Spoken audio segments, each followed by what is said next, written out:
एक साखी और दूसरी लिख लीजिएगा आप कि गुरु कुम्हार शिष्य कुंभ है, गढ़ी गढ़ी काढ़े खोट और अंदर हाथ सहारते बाहर बाहें चोट। ये साखी कबीर साहब की है।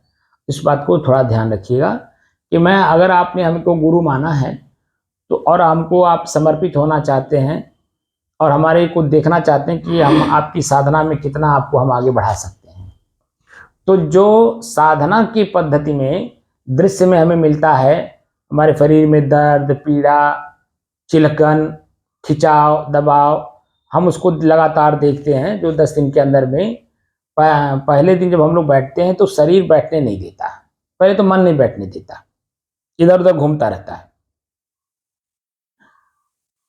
और धीरे धीरे फिर हम ला करके मन अपने श्वास पर केंद्रित करते हैं और जैसे ही बाहर से मन ख्याल करना बंद कर देता है वैसे अपने शरीर में आ जाता है।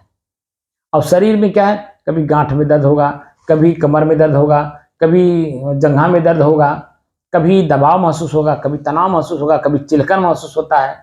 ये सब होता है कि नहीं होता है, तो आपने अनुभव किया होगा। लेकिन जब लगातार हम लोग बैठते हैं 1 घंटा 2 घंटा, तो और धीरे धीरे धीरे धीरे वो जो प्रथम दृष्टिया बहुत दबाव महसूस होता है, बहुत दर्द महसूस होता है और ऐसे लगता है शरीर फट जाएगा, बड़ा पीड़ा होती है। जब आप प्रथम गए होंगे साधना सेंटर पे, तो 4-5 दिन तक तो आपको ऐसे लगता रहा होगा कि जैसे जो हमको भेजा है वो गलत जगह भेज दिया है, ऐसा लगा होगा, क्योंकि शरीर में पीड़ा होती है, दर्द होता है, श्वास लेने में दिक्कत होती है, तमाम चीज। लेकिन जब वही 4 दिन के बाद, 5वें दिन के बाद धीरे धीरे आपका जो बाहर का मन और शरीर के ऊपर जो आकर के मन पीड़ा का अनुभव करता है, धीरे धीरे धीरे धीरे धीरे धीरे धीरे धीरे अपने शरीर के दर्दों को, पीड़ाओं को, चिलकन को धीरे धीरे शांत करने लगता है। तो आप देखेंगे कि 10वें दिन निकलते निकलते आपका मन और शरीर दोनों प्रफुल्लित हो जाता है, आनंदित हो जाता है, उत्साहित होता है और मन करता है कि कितने लोगों को ला करके हम सेंटर में जोड़ दें। ये मन भाव उत्पन्न होता है। लेकिन वो मन भाव जो है 1 ही 2 दिन के बाद जैसे हम लोग सेंटर से बाहर निकलते हैं, अब वो प्रक्रिया मिलती नहीं है, तो वो फिर धराशायी हो जाती है। वो भाव जो उत्पन्न होता है जब निकलते समय, वो भाव हमारा नहीं रह जाता है, हमको उसी को स्थिर रखना है। तो कैसे स्थिर रखेंगे, वो कला हम धीरे धीरे आपको बता देंगे। उससे आपकी स्थिति जो बेचैन है मन आपका व्यवहार काल में पाने के लिए, वो देखिए अध्यात्म और व्यवहार 2 क्षेत्र हैं। अध्यात्म हम साधना के माध्यम से बैठ के करते हैं, लेकिन उसी प्रक्रिया को जब व्यवहार में हम लागू करते हैं, जैसे कोई व्यक्ति हमको गाली दे दिया, वो पीड़ा ही तो हमको दिया, हमारा मन पीड़ित होता है।